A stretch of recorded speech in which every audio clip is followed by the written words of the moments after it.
Subhanallah. Bangun masjid kayak gini aneh kayaknya nggak mampu Ustaz. Terus bagaimana Ustaz? Apakah keutamaan membangun masjid, misalkan anak cuman mampunya ngasih tembok misalkan 100, ya misalkan ya, apa keutamaan membangun masjid ini dapat sama anak Ustaz? Jawabannya dapat.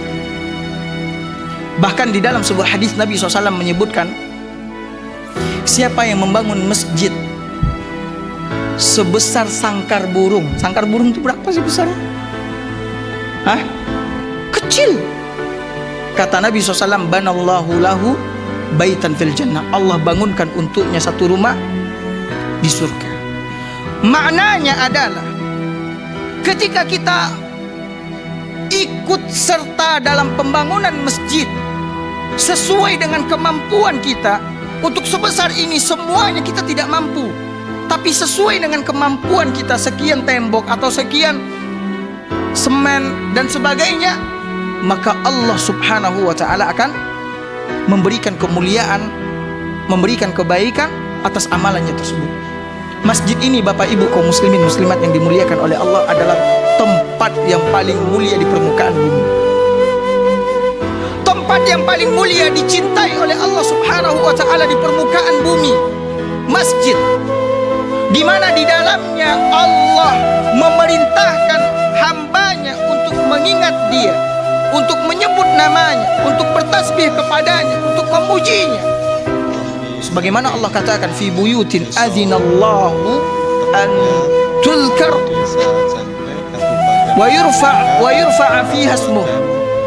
Di rumah-rumah Allah Subhanahu wa ta'ala itu Allah berikan izin untuk namanya diangkat, disebut dan sebagainya. Bapak Ibu kaum muslimin muslimat yang dimuliakan oleh Allah Subhanahu wa ta'ala, masjid dibangun atau didirikan biasanya untuk apa? Sholat, kemudian ngaji, ya kan? Kemudian zikir, kemudian tempat berkumpulnya kaum muslimin untuk menyelesaikan permasalahan dan sebagainya. Maka Bapak Ibu kaum muslimin muslimat yang dimuliakan oleh Allah, kula nyuwun bantuane Mas sedaya langgar cengklik RT kalih RW 6 daerah Purwodadi Kecamatan Karangrayu ngerusak Mas, ajeng ambruk reyak-reyok niki ya Mas. Kula nyuwun sih kawulasane Mas sedaya.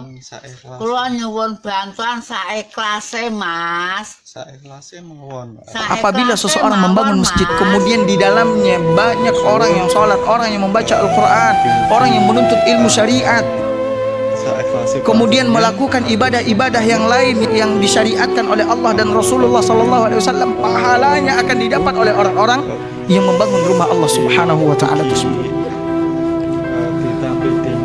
Semuanya, selagi ada orang sholat, selagi ada orang yang membaca Al-Quran, orang yang berzikir, pahalanya akan terus mengalir kepadanya walaupun dia telah meninggal.